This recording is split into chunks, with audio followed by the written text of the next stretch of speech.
نحمدہ ونصلی علی رسولہ الکریم اما بعد اعوذ باللہ من الشیطان الرجیم بسم اللہ الرحمن الرحیم واذکر فی الکتاب مریم اذ انتبذت من اہلہا مکانا شرقیہ صدق اللہ العظیم قال النبی صلی اللہ علیہ وسلم من کان یؤمن باللہ والیوم الآخر فلیکرم جارہ وفی روایت نبی شریح فلیحسن الی جارہ او کما قال علیہ الصلوۃ والسلام بسم اللہ الرحمن الرحیم اللہم صلی علی سیدنا محمد وعلی آل سیدنا محمد وبارک وسلم اللہم صلی علی سیدنا محمد وعلی آل سیدنا محمد وبارک وسلم اللہم صلی علی سیدنا محمد وعلی آل سیدنا محمد وبارک وسلم۔ الحمدللہ سیرت النبی صلی اللہ علیہ وسلم کے ہی ضمن میں ہمارا سیشن چل رہے ہیں۔ لاسٹ سیشن میں ہم نے ذکر کیا عمر بن خطاب رضی اللہ عنہ کے اسلام کا۔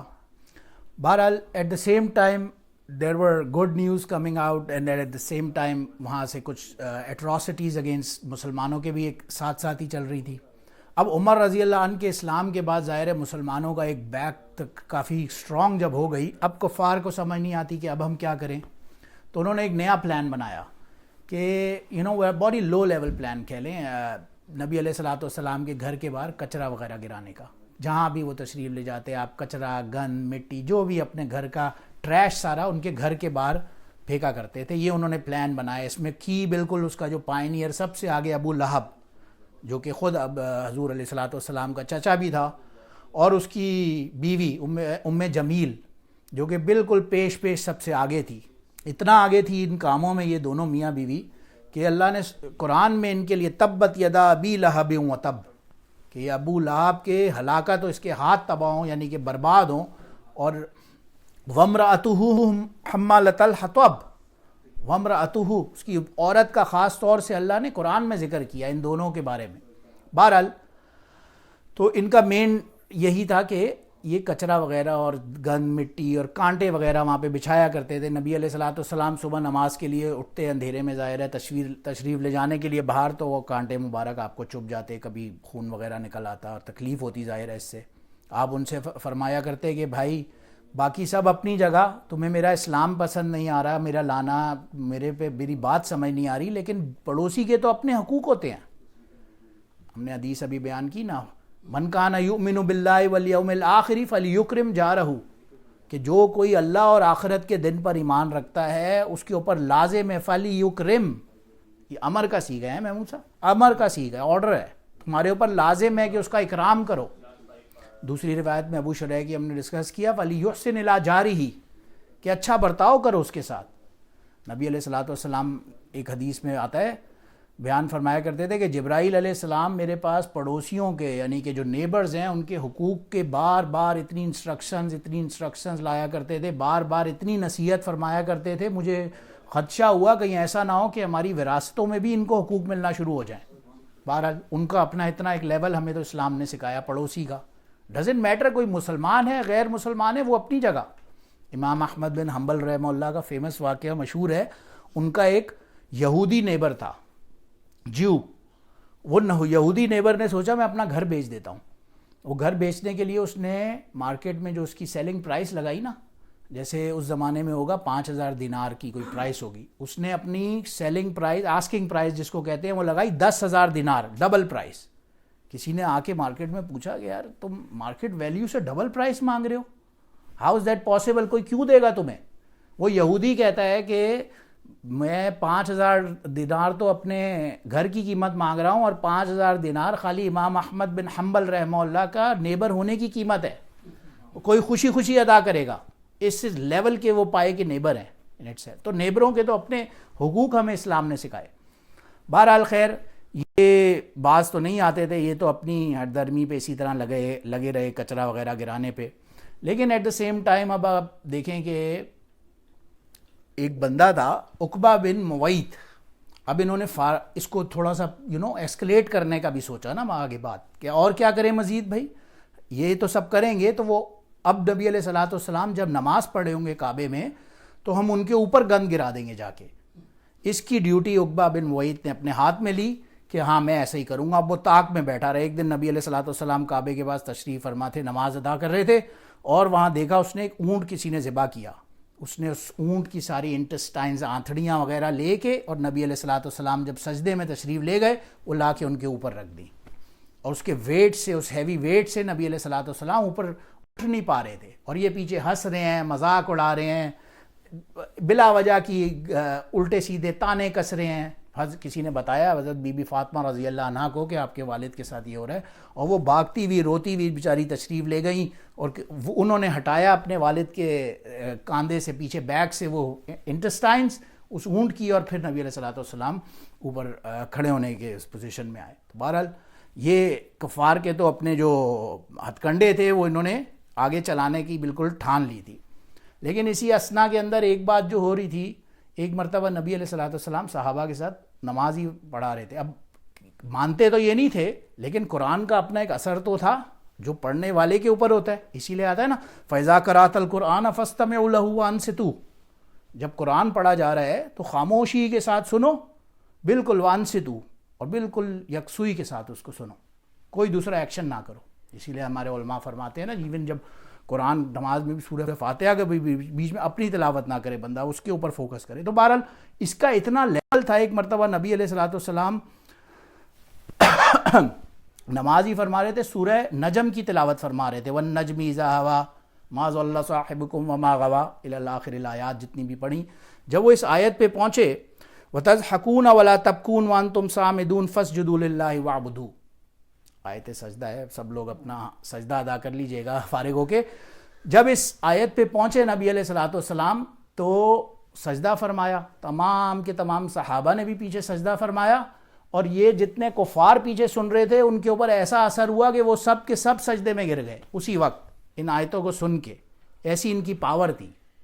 بہرحال تو اینی ویز یہ کوئی ہتھ گنڈے ان کے کام تو آ نہیں رہے تھے. انہوں نے فائنلی سوچا اوکے ناؤ اٹس ٹائم کہ ہم اس کو بالکل جو پریشر ٹیکٹکس ہیں اس کو میکسیمم لیول پہ لے جائیں. یہ آپس میں ملے, انہوں نے کہا کہ آج کے بعد ان کا بائیکاٹ کر دیں, نبی علیہ الصلوۃ والسلام کا اور ان کے تمام خاندان کا. اس میں بنو ہاشم, بنو عبد مناف, بنو عبد المطلب, جو تینوں جو شجرہ نسب صلی اللہ علیہ وسلم کا چلتا ہے, اس میں تین بڑے جو قبائل آپ کے شجرے کے اندر آتے ہیں, عبد المطلب, ہاشم اور عبد مناف. ان تین قبائل سے ہم بائیکاٹ, پہلے تو انہوں نے عبد المطلب سے جو نبی علیہ الصلوۃ والسلام کا تھے ان سے بائیکاٹ کیا. پھر مزید انہوں نے دیکھا کہ یہ ان کے آپس کے جو بھائی قبیلے ہیں یہ آپس میں بھی کوئی بات نہ کرے, ٹریڈ کرے, تو انہوں نے ان تینوں کا بائیکاٹ کر دیا. اب یہ بائیکاٹ کے اندر بیٹھے ہوئے ہیں, اور کوئی ان سے کوئی معاملہ نہ لین دین, انہوں نے بین لگا دیا, نہ کوئی ان سے مال خریدے گا, نہ بیچے گا, نہ ان میں کوئی شادی کرے گا, نہ ان سے کسی قسم کا کوئی دوستی تعلق رکھے گا. بہرحال اب ابو طالب اس وقت ہیڈ تھے اپنے قبیلے کے, انہوں نے سوچا کہ یار اس سے اب کوئی اور تو حل ہے نہیں, تو ہم مکہ سے باہر نکل جاتے ہیں. مشہور روایت میں آتا ہے نا, شیب ابی طالب ایک جگہ کا نام گور تھا, ایک مکہ سے باہر. گور کہتے ہیں یہ جو پہاڑوں یا ہلز کے درمیان ایک پتلا راستہ ہوتا ہے اس کو کہتے ہیں گور, اسی لیے اس سے شیب بھی کہا جاتا ہے عربی میں. تو اس جگہ پہ جا کے انہوں نے پڑاؤ ڈالا, اور یہ وہاں پہ رہنا شروع کر دیا انہوں نے کہ مکہ والوں سے تو ہے نہیں, تو ہم آپس میں ہی یہاں سکون سے رہیں مکہ سے باہر. اور وہ شیب ابی طالب میں ہی رہے, غالباً 3 سال آتا ہے روایات میں. اب یہ ادھر رہ رہے تھے, لیکن ظاہر وقت کے ساتھ ساتھ نہ کوئی ٹریڈ ہو رہی ہے, نہ کوئی لین دین ہو رہا ہے, تو ان کے حالات وقتاً فوقتاً جاتے جاتے ایک لیول پہ ایسے آ گئے کہ کھانے پینے کے واندے ہو گئے کہہ لیں. اب ایک بندہ تھا حکیم بن حزام, یہ اس وقت تک مسلمان نہیں ہوئے تھے, بعد میں مسلمان ہوئے رضی اللہ تعالیٰ عنہ. تو یہ اس وقت ایون دو مسلمان تو نہیں ہوئے تھے, بٹ ہی فیلٹ بیڈ کہ یار یہ ایسے کیسے آپ, یو کی ناٹ اسٹارو سمبڈی لائک دس, ایسے کیسے آپ نے بھوکے بچے عورتیں سب کو. ابو طالب کی اپنی عمر غالباً پتہ نہیں 60-70, اس ایج میں جا کے انہوں نے وہاں پہ وہ اس حال میں رہ رہے ہیں اور سفر کر رہے ہیں. تو یہ اونٹوں پہ کچھ کھانے پینے کا سامان لے کے وہاں جا رہا تھا ان کی ہیلپ کے لیے. تو راستے میں ابو جہل ٹکر گیا. اب اس سے شک تو پڑ گیا کہ یہ لے جا رہا ہے ادھر. اس نے کہا یہ تو آپ نہیں لے کے جا سکتے. بہرحال انہوں نے کہا میں فری مین, میری مرضی ہے, میرا اپنا سامان ہے, میں لے کے جا رہا ہوں. بہرحال اس نے انہیں سامنے روک لیا اور کہا کہ میں تو تمہیں نہیں جانے دوں گا.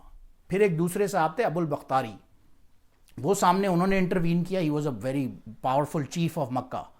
انہوں نے انٹروین کیا, انہوں نے ابو جہل کو ہٹ کیا غالباً آتا ہے روایات میں, اور کہا کہ تم کون ہوتے ہو اس سے روکنے والے, ان کا اپنا مال ہے, he is a free man, he is not a slave, وہ جہاں مرضی مال لے کے جائیں, جس کو دیں, تم کوئی نہیں ہوتے اس کو روکنے والے. بہرحال وہ لے کے گئے اور انہوں نے وہ سامان انہیں ہیلپ کے لیے شیب ابی طالب پہنچا دیا. لیکن پھر بھی ظاہر ہے ایک چند اونٹوں کا مال, پورے قبیلے 3 وہاں بیٹھے ہوئے ہیں, کتنے دن چلنا تھا, وہ بھی ختم ہو گیا. قبیلہ عبد المطلب کے لوگ روایات میں آتا ہے, بتاتے ہیں کہ ایسا ٹائم بھی ہمارے اوپر آیا کہ we had to get carcass of a dead camel, ایک مرا ہوا اونٹ کہیں پڑا ہوا دیکھا, اس کو اٹھا کے لا کے اور اس کی کھال وال اتار کے اور وہ کھانا پڑ رہا ہے کہ بالکل کھانے پینے کے لیے کچھ ہے ہی نہیں, کیا کریں گے. تو بہرحال اب ظاہر ہے یہ مکہ والوں کو ان اٹ سیلف, جو بڑے بڑے ٹرائبس تھے, ان کو بھی یہ بات اچھی نہیں لگ رہی تھی کہ ہم اپنے ہی مکہ والوں کو ہی اس طرح سے سفر کرا رہے ہیں. تو اگین ایک بندہ تھا عمر بن ہشام, یہ صاحب گئے اسی حکیم بن حزام کے پاس, اور انہوں نے کہا کہ we should do something about it, ہم ایسے تو نہیں ان کو آئسولیشن میں بالکل کٹ آف کر کے رکھ سکتے. تو یہ عمر بن ہشام اور Hakim bin Hizam, they were like minded people, they were on the same page. وہ گئے ایک اور صاحب کو سے ڈسکس کیا زہیر سے, وہ بھی ان کے ساتھ آن بورڈ ہو گئے, اور پھر وہی ابو البختاری جو جنہوں نے پہلے بھی حکیم بن حزام کی سائڈ لی تھی, ان کو بھی اپنے ساتھ میں لا لیا. تو یہ 4 لوگ ہوئے. ابو البختاری نے کہا کہ اچھا ہم عبداللہ بن اسد کو بھی اپنے ساتھ میں لا لیتے ہیں, he was also a very powerful tribe and he was also like minded person. انہیں بھی اپنے ساتھ میں لا لیا, اور یہ 5 وہاں پہ دارالندوہ گئے, اور تمام کفار جس وقت جب گیدرنگ میں تھے ان کو بولا ایک نے کھڑے ہو کر کہ یہ ایگریمنٹ اب نہیں چلے گا, ایسا ہو ہی نہیں سکتا بوائیکاٹ کا. کفار نے کیا کیا ہوا تھا, اس بوائیکاٹ اگریمنٹ کو لکھ کے اور خانہ کعبہ میں جا کے وہاں پہ ہینگ کر دیا تھا کہ کوئی اس کی خلاف ورزی نہ کر سکے. تو انہوں نے کہا کہ نہیں آپ کون ہوتے ہوئے بولنے والے. تو یہ 5 ایک کے بعد ایک سب کھڑے ہو گئے, اور 5 نے کہا نہیں ہم سب ایک ساتھ ہیں, اب اگر کسی نے ان کا بائیکاٹ کرنا ہے تو وہ ہم سے بھی اس کی لڑائی ہے. اب سارے کے سارے سردار ذرا سے بیک آف ہوئے کہ نہیں یہ مناسب نہیں ہے. ان 5 نے کہا ہم ابھی جا رہے ہیں اور کعبے سے وہ اگریمنٹ پھاڑنے کے لیے. تو بہرحال وہ اندر گئے, وہ خانہ کعبہ تشریف لے گئے, اور جب وہ اگریمنٹ دیکھا تو پتہ لگا اسے پہلے ہی کیڑیاں ویڑیاں کھا پی کے اور بالکل چورا کر چکی ہیں, بالکل وہ ڈسٹ ہو چکا ہے. اینی ویز تو وہ اگریمنٹ ختم ہوا, یہ بوائیکاٹ ختم ہوا. لیکن اس کے بعد کچھ عرصے بعد ہی حضرت ابو طالب کی وفات ہو گئی. تو وہ ایک ان اٹ سیلف بہت ہی بڑا صدمہ تھا نبی علیہ الصلوۃ والسلام کے. He was staunch biggest supporter of نبی علیہ الصلوۃ والسلام. اور پھر اس کے کچھ دن بعد ہی حضرت بی بی خدیجہ رضی اللہ عنہا, جن کا غالباً آتا ہے کتاب میں 10 محرم کو ان کی وفات ہوئی تھی, کل ہے 10 محرم غالباً. اینی ویز تو اوکے اینی ویز سوری. تو اینی ویز تو اچھا اب ان کی بھی وفات ہو گئی, اور یہ this was known for the عام الحزن, یعنی کہ بالکل ایئر آف دا گریف تھا. اس میں بہت زیادہ ظاہر ہے نبی علیہ الصلوۃ والسلام کو پہلے بوائیکاٹ فیس کرنے کیا, پھر ابو طالب کا وصال, اور پھر حضرت بی بی خدیجہ رضی اللہ عنہا کا وصال. تو یہ اپنے سیلف بہت ہی ظاہر ہے پینفل تھا نبی علیہ الصلوۃ والسلام کے لیے. لیکن اب اسی اسنا میں کیا ہوا کہ قریش نے سوچا کہ اچھا یہاں پہ تو مکہ میں تو ہم اپنی پلاننگ ہی کر رہے ہیں, لیکن parallel simultaneously if you remember کہ کچھ صحابہ ایتھیوپیا چلے گئے تھے مائگریٹ کر کے. نجاشی جو وہاں کا رولر تھا اس کے پاس, کنگ نیگس جس کا نام تھا ایتھیوپیا کا, اس کا ٹائٹل تھا کنگ نیگس, اور وہ اس نے انہیں پناہ دی ہوئی تھی. تو یہ انہوں نے ایک ڈیلیگیشن بنایا. فرسٹ انہوں نے پوری اپنی جگہ جگہ سے بہت ہی ویلیوبل قیمتی گفٹس اکٹھے کیے, لیدر, پلوز, واٹر یوٹینسلز, اور جو اس زمانے کے ہائی ٹیک اکوپمنٹ چیزیں تھیں سیریا سے یہاں وہاں سے بنوا کے اور منگائے, اور یہ سب ایک ڈیلیگیشن گیا اس کنگ نیگس کے پاس کے مسلمانوں کو وہ ایگزائل کرائیں وہاں سے. اور انہوں نے وہاں کے جو کلرجی تھی, جو ریبائز تھے یا جو بھی اسر کے پریسٹ سے ان سے ملے, اور ان کو کہا کہ یہ مسلمان یہاں پہ فساد پھیلانے کے لیے آئے ہوئے ہیں. یہ وہ بھی ڈر گئے اور فوراً کنگ کے پاس لے کے گئے, بادشاہ کے پاس, نجاشی کے پاس. تو بادشاہ کو انہوں نے یہی کہا. بادشاہ کو جب پتہ چلا تو اس نے پہلی بات کی کہ تم لوگ کیوں یہ کر رہے ہو. انہوں نے یہ کہا کہ یہ لوگ اپنے سگے باپ دادا کے نہیں ہیں, اپنے شہر والوں کے نہیں ہیں, یہ آپ کے بھی سگے نہیں ہیں, ان کو فوراً نکالیں یہاں سے. بہرحال ان کا کلیم ایسے تھا. تو انہوں نے پوچھا ڈیلیگیشن کو جو مسلمانوں کے تھے وہ لیڈ کر رہے تھے حضرت جعفر, امام جعفر رضی اللہ تعالیٰ عنہ, جو کہ حضرت علی رضی اللہ عنہ کے بھائی بھی ہیں, ابو طالب کے بیٹے. وہ مسلمانوں کے گویا لیڈ کر رہے تھے. کفار کی طرف سے اس وقت حضرت عمر بن عاص رضی اللہ عنہ, جو اسلام اس وقت تک نہیں لائے تھے, وہ کفار کو کے ڈیلیگیشن کو لیڈ کر رہے تھے اور ان کی طرف سے وہ ڈسکشن کر رہے تھے. تو بہرحال نجاشی کو انہوں نے یہی کہا کہ یار ہم لوگ تو جہالت میں پڑے ہوئے تھے, بتوں کی پوجا کر رہے تھے, فورنیکیشن, وومنز رائٹس کو ابیوز کرنا, شراب پینا, جو حرام ہے اس کو کھانا, یہ سب ہم کرنے پہ لگے ہوئے تھے. اللہ کے رسول آئے, انہوں نے ہمیں دین کی دعوت دی, ہمیں فورنیکیشن سے منع کیا, ہمیں برائبری سے منع کیا, ہمیں رشوت دینے سے منع کیا, ہمیں چوری سے منع کیا, ہمیں زنا سے منع کیا, ہمیں ہر قسم کے دوسرے کا حق مارنے سے منع کیا. تو ہم نے ان کا دین فالو کرنا شروع کر دیا. نجاشی نے کہا بالکل صحیح بات ہے, اس میں تو کوئی ایسی حرج کی بات, یہ تو بڑے اچھے لوگ ہیں. اس نے کہا جاؤ تم لوگ کو یہاں پہ پناہ ہے, کوئی تمہیں اب یہاں سے نکال کے دکھائے. وہ چلے گئے بہرحال, لیکن اب انہوں نے پھر بھی چھوڑنا تو نہیں تھا. انہوں نے کہا کہ یہ جو ہے ان سے آپ یہ پوچھیں کہ یہ عیسیٰ علیہ السلام کے بارے میں کیا کہتے ہیں. یہ نعوذ باللہ من ذالک ان کی شان میں گستاخی کرتے ہیں عیسیٰ علیہ السلام کی. اب وہ کرسچن تھا, اسے بات فوراً محسوس ہوئی کہ نہیں عیسیٰ علیہ السلام کے بارے میں. انہوں نے فوراً ڈیلیگیشن کو دوبارہ بلایا, اور دوبارہ بلانے کے بعد پھر امام جعفر رضی اللہ تعالیٰ عنہ سے یہی کہا کہ آپ کا عیسیٰ علیہ السلام کے بارے میں کیا عقیدہ ہے. اس پر امام جعفر رضی اللہ عنہ نے یہ مشہور یہ آیات تلاوت کی سورہ مریم کی. بعد اعوذ باللہ من الشیطان الرجیم بسم اللہ الرحمن الرحیم واذکر فی الکتاب مریم اذ انتبذت من اہلہا مکانا شرقیا فاتخذت من دونہم حجابا فارسلنا الیہا روحنا فتمثل لہا بشرا سویا. یہ آیات کی تلاوت کرتے کرتے اینڈ میں بالکل پہنچا جو حاضہ عیسیٰ ابن مریم والی الفاظ کے اوپر, اور جب یہ اس نے پڑھا اور سوچا تو نجاشی کے آنکھوں سے آنسو وہیں پہ نکلنا شروع ہو گئے. اس نے کہا انہوں نے جو کہا ہے بالکل سچ کہا ہے, اور وہ بندہ مسلمان ہو گیا.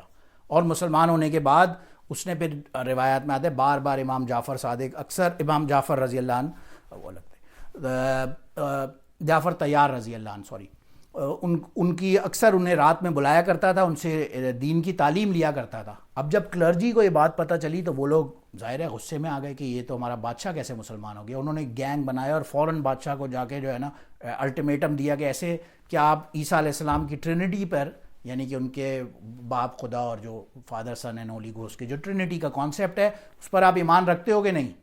تو روایات میں آتا ہے اس کی جیب میں سورہ مریم کا ہی نسخہ پڑا ہوا تھا, اور اس نے اپنے ہاتھ کو یہاں دل پہ رکھا اور کہا کہ میں بالکل جو دل میں ہے اس پہ ایمان رکھتا ہوں. اور گویا انہیں ایک طرح سے کیا کہتے ہیں تسلی دی, انہیں یقین آ گیا کہ ہم چلیں ٹھیک ہے. لیکن بہرحال یہ بات زیادہ دن رکی نہیں, اٹ اٹ سیلف الٹیمیٹلی بات کھل گئی کہ یہ مسلمان ہو گیا ہے. اینڈ اوپنلی جو کلرجی تھی انہوں نے ایک وار ریج کر دی نیگس کے خلاف, نجاشی کے خلاف. اور اس وار کے اندر اب مسلمانوں کو پھر پریشان ہوئے کہ کیا کریں. یہ غالباً کہیں ریور کے اکراس کہیں پہ جہاں انہوں نے پڑاؤ ڈالا ہوا تھا, تو حضرت زہیر رضی اللہ عنہ نے والنٹیئر کیا کہ okay I will go and see what's the situation. وہ ریور سے پورا سوئم کر کے دوسری طرف گئے, انہوں نے دیکھا. بہرحال اللہ کے حکم سے نجاشی کو فتح ہوئی, کلرجی اس جنگ میں ہاری, اور وہ نجاشی جو ہے وہ one of the most staunch supporters of اسلام, آگے ہم روایات میں بھی دیکھتے ہیں کہ پتہ چلا وہ بنا. بہرحال اللہ پاک ہمیں ان واقعات سے سیکھنے کی اور سمجھنے کی اور سیرت پر عمل کرنے کی توفیق عطا فرمائے. وآخر دعوانا الحمدللہ رب العالمین. سبحان ربک رب العزت عما یصفون وسلام علی المرسلین والحمدللہ رب العالمین.